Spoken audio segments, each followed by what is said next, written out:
नमस्कार.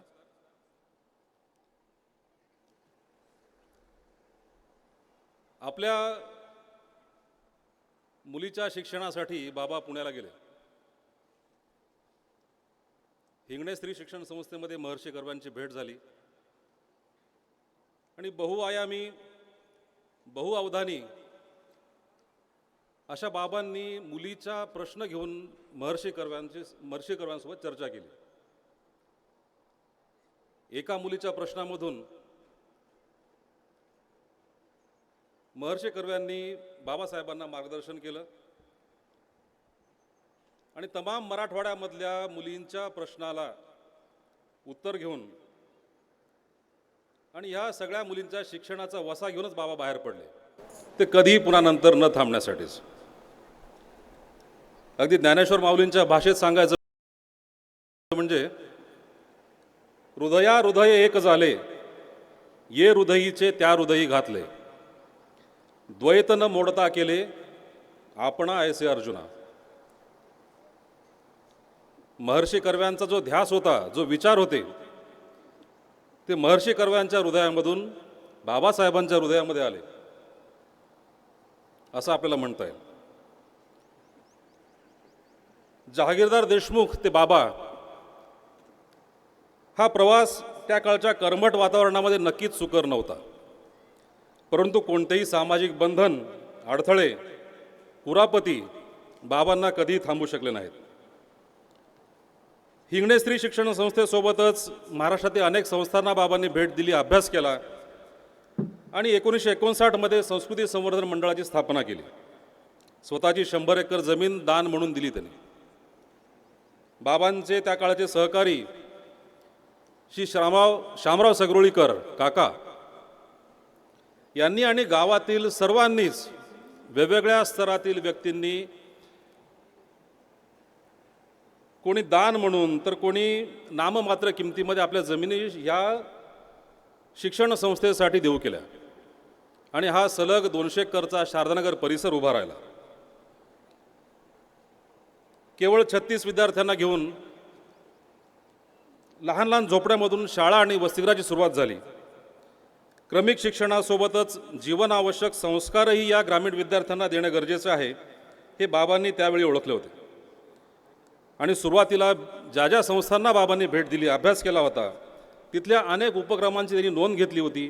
ते सर्व उपक्रम या शारदानगरीमध्ये सुरू करावेत यासाठी बाबा आग्रही होते. आणि हे उपक्रम इथं सुरू करण्यासाठी त्यासाठी आवश्यक व्यक्ती आहेत, संसाधनं आहेत. हे अशा अनेक संसाधने बाबांनी जोडली आणि कमी कालावधीमध्येच संपूर्ण मराठवाड्यामध्ये एक उत्कृष्ट शाळा म्हणून नावलौकिक मिळवलं. कर्मकांडांवरती बाबांचा फार विश्वास नव्हता, तरी आपली संस्कृती, कर्म आणि माणिक प्रभू यावर बाबांची नितांत श्रद्धा होती. आनो भद्राहा कर्तवो यंतु विश्वतः या उक्तीप्रमाणेच संपूर्ण विश्वातून चांगले विचार, व्यक्ती आणि संकल्प आमच्याकडे येवोत. अशा अनेक लोकांनी त्यांनी जोडले, संसाधनं जोडले आणि आपल्या कार्यामध्ये त्यांना सहभागी करून घेतलं, ते कायमचंच. म्हणजे त्या काळीही सगरोळीमधील शिक्षण काळाच्या 2 पावलं पुढं होतं. उदाहरण सांगायचं झालं तर 50 वर्षापूर्वी ह्या ठिकाणी जिम्नॅस्टिक्स शिकवलं जायचं.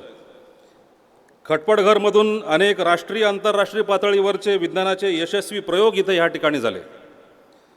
क्रीडा प्रकारामधून अनेक राष्ट्रीय खेळाडू तयार झाले. शिक्षणाचा गंधही नसलेल्या कुटुंबातील विद्यार्थी डॉक्टर, इंजिनियर झाले. दळणवळणाच्या आणि संपर्काच्या काहीही सोयी सुविधा नसताना समाजामध्ये, या परिसरामध्ये एवढा मोठा बदल केला, याचं आश्चर्य आजही वाटतं. शाळेचे बहुतांश विद्यार्थी शेतकरी कुटुंबातलेच. पालक भेटायला आले की बाबांना शेतीमधील अनेक प्रश्न नव्यानं समोर येऊ लागले. त्यासाठी त्यांनी 1965च्या दरम्यान शेती आणि पशुपालन हा विषय घेऊन परिसरामध्ये काम करण्यास सुरुवात केली. संस्था स्थापनेपासून पुढील 10 वर्ष, जवळजवळ 10 वर्ष, बाबा आपल्या सहकार्यासह परिसरामध्ये ज्या ठिकाणी शेतामध्ये खळे झाले त्या ठिकाणी झोळी येऊन जायचे आणि दान मागायचे. बाबांना कोणी नाराजही केलं नाही. गोळा केलेल्या धान्याचे म्हणजे दान म्हणून जे धान्य यायचं त्याचे 2 भाग केले जायचे. एक भाग वसतिगृहातल्या मुलांसाठी आणि दुसरा भाग बाबांचे जे सहकारी शिक्षक होते त्यांचा पगार म्हणून दिला जायचा. या कष्टाला दुसरी उपमाच नाही. हे सर्व अनुभव सर्वांसोबत वाटले जावेत म्हणून त्या काळी बाबांनी म्हणजे 1960च्या दशकामध्ये बाबांनी विद्या नावाचे एक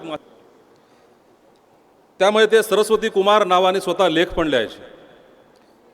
याच मासिकाची सुधारित आवृत्ती आज विद्यावृत्त म्हणून आपल्या आधुनिक रूपात सुरू आहे. 70च्या दशकात भारतामध्ये अनाथ मुलांसाठी ऑस्ट्रिया या देशातील बालग्राम नावाची जी चळवळ आहे ती चळवळ भारतामध्ये पसरू लागली होती. आणि ह्या बालग्राम संकल्पनेमधलं जे वेगळेपण आहे हे बाबांनी हेरलं आणि ह्या शारदानगरमध्ये 1974 साली बालग्राम बालक मंदिर यासारखे वसतिगृह त्यांनी स्थापन केलं. परिसरातील अनाथ मुलामुलींना आपल्या हक्काचं कुटुंब आणि हक्काचं घर मिळालं. या बालग्रामच्या उद्घाटन प्रसंगी बाबांचे स्नेही बालग्राम महाराष्ट्राचे त्यावेळेसचे अध्यक्ष आणि भारतामधल्या पहिल्या ओपन जेलचे शिल्पकार पहिले जेलर हे बाबासाहेब जाधव ह्या ठिकाणी आले होते आणि त्यांनी हे सर्व परिसर पाहिला. बाबांची पार्श्वभूमी त्यांनी ऐकली पाहिली, बाबांची काम करण्याची पद्धत त्यांनी पाहिली आणि आवर्जून अम्मांना भेटायला वाड्यामध्ये गेले. अम्मांना भेटल्यानंतर अम्माच्या पायाला त्यांनी स्पर्श केला आणि म्हणाले की माऊली, या सर्व उभारणीमध्ये तुमचे पाठबळ आणि त्याग याचा मोठा वाटा आहे. मोठा भावनिक प्रसंग होता तो. शिक्षण संस्कार यासोबतच रोजगारासाठी कौशल्य पण आवश्यक आहे. या विचाराने 1985 साली छत्रपती शिवाजी हायस्कूलला जोडून तंत्रविद्यालय सुरू केलं. म्हणजे आत्ता कुठं ह्या कौशल्य आणि रोजगार या विषयाला महत्त्व आलेलं आहे. अशा छोट्या छोट्या गोष्टीतून बाबासाहेबांची दूरदृष्टी आपल्या लक्षात येते. यानंतरच्या काळामध्ये सर्वांगीण ग्रामीण विकासासाठी पाणलोट क्षेत्र विकास, शेती विकास, सौर ऊर्जा, बायोगॅस, साने गुरुजी कथामाला यापासून ते गाढवांच्या कल्याणापर्यंत धर्मा डॉंकी सँक्च्युरीची स्थापना असे अगणित उपक्रम प्रकल्प बाबांनी सुरू केले, वाढविले. संस्कृती संवर्धन मंडळ ही एक संस्था शाळा न राहता परिसरातील एक ऊर्जा केंद्र विकास केंद्र व्हावे अशीच बाबांची विचार आणि कार्यपद्धती होती. त्याप्रमाणे त्यांनी अथक परिश्रमातून ते साध्यही केलं. या कार्याची दखल गाव ते राष्ट्रीय पातळीपर्यंत घेतली गेली. अनेक पुरस्कारांनी त्यांना सन्मानित करण्यात आलं. परंतु या सन्मानानं बाबा कधीही उरगळून गेले नाहीत. या अशा पुरस्कारांचा त्यांनी आपल्या कामामध्येच उपयोग होईल एवढ्या एका छोट्याशा गोष्टीसाठी ते आनंदी व्हायचे. संस्थेच्या कार्यकर्त्यांवरती त्यांचा गाढ विश्वास आणि प्रेम होते. कार्यकर्त्यांनी शारदानगरमध्येच आपल्या कुटुंबासोबत राहावं याबाबत ते नेहमी आग्रही होते, जेणेकरून कामासोबत आपल्या कुटुंबाला पण प्रत्येकाला वेळ देता यावा, आनंदासोबत समाधानही मिळते असे ते नेहमी म्हणायचे. बाबांना अनेक जण विचारायचे की तुमच्या संस्थेची गंगाजळी किती आहे, परंतु बाबा म्हणायचे की संस्थेची गंगाजळी म्हणजे माझ्या संस्थेचे कार्यकर्ते, हीच माझी गंगाजळी. ध्येयाने प्रेरित संस्थेसाठी समाजासाठी अहोरात्र झटणारे जबाबदार शेकडो कार्यकर्ते बाबांनी तयार केले. आजही 80% जास्त संस्था कार्यकर्ते हे माजी विद्यार्थी आहेत. आपल्या एका लेखात बाबा म्हणतात की तुमच्या नंतर संस्थेचे काय होणार हा काथ्याकूट करणाऱ्यांनी खुशाल करावा, पण मला त्याची किंचितही चिंता नाही. माझे काही झाले तरी ते एखाद दिवशी ते होणारच, पण माझी सर्व कार्यकर्ती सहकारी मंडळी यशस्वीरित्या पुढील वाटचाल करील, नावारूपाला आलेली संस्था सांभाळतील. एवढेच नव्हे तर माझ्यापेक्षा मोठे कार्य करून दाखवतील असा माझा पूर्ण विश्वास आहे. सन 2004च्या 16 ऑगस्टला बाबांनी देह ठेवला. शेवटच्या श्वासापर्यंत या कार्याची ज्योत त्यांनी धगधगत ठेवली. तुझे तेज अंगी शतांशे जरीही उजाळून देऊ दिशा दाही दाही. याप्रमाणे सर्व कार्यकर्त्यांनी बाबांच्या प्रेरणेचा एक अंश घेऊन पुढील वाटचाल करण्यास सुरुवात केली. आज आपली संस्था भारतीय शिक्षणाचे नवे धोरण राबवणारी माझ्या माहितीमधली महाराष्ट्रातीलच नव्हे तर भारतामधली एकमेव शाळा आहे. महाराष्ट्रातील उत्कृष्ट सैनिकी शाळा म्हणून ओळखली जाते. यामुळेच भारत सरकारच्या रक्षा मंत्रालयाने नुकतेच राष्ट्रीय सैनिकी शाळा म्हणून आपल्यासोबत करार केला. उद्यमिता कौशल्य विकास विभाग युवकांसाठी विविध कौशल्य उपक्रम राबवत दरवर्षी 4 ते 5 हजार युवकांना कौशल्य देऊन रोजगाराभिमुख करते. कृषी विज्ञान केंद्र वातावरण बदल अनुकूलित तंत्रज्ञान व शाश्वत शेती हे ध्येय घेऊन दरवर्षी 1 लाखापेक्षा जास्ती शेतकऱ्यांना प्रत्यक्ष मार्गदर्शन करत आहे. समाजासोबतच्या घट्ट नात्यामुळे एक वैशिष्ट्यपूर्ण केव्हीके म्हणून अगदी कमी कालावधीमध्ये केव्हीके नावावर रूपाला आलं. सर्वांगीण ग्रामविकास हे ध्येय घेऊन संस्था नांदेड आणि लगतच्या जिल्ह्यामधून जवळजवळ 450 गावांमध्ये काम करते आणि सरळ जवळपास 1.5 लाखापेक्षा जास्ती कुटुंबासोबत संस्था काम करत आहे. यावर्षी कर्मयोगी बाबांच्या जन्मशताब्दी वर्षाच्या निमित्तानं संस्था अंतर्गत सर्वच विभागाचं सक्षमीकरणासाठी अनेक उपक्रमांचे आयोजन केले गेले. हे उपक्रम भविष्यातही अधिक प्रभावीपणे राबवून बाबांच्या स्वप्नामधील समाज घडवण्यासाठी आम्ही सदैव सजग राहू.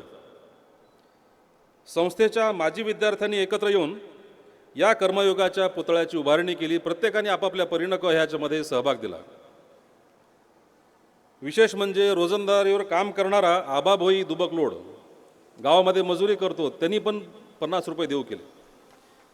या छोट्याशा गोष्टीवरून लक्षात येतं की आपल्या सर्वांचं बाबांवरती जे निर्व्याज प्रेम आहे.